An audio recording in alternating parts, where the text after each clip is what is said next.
Hi everyone, very good day to all watching this video. So today we are going to see uh, some exercises in Python programming labs in the virtual labs website.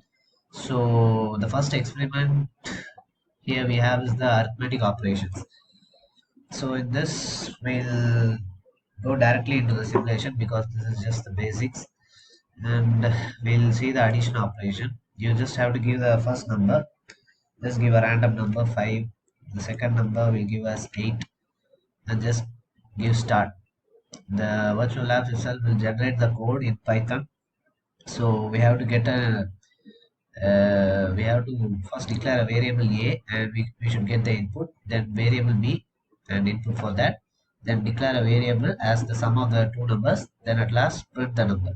So if we give next, it will show the step-by-step procedure. First, we have to give the input for A as 5 and for B as 8.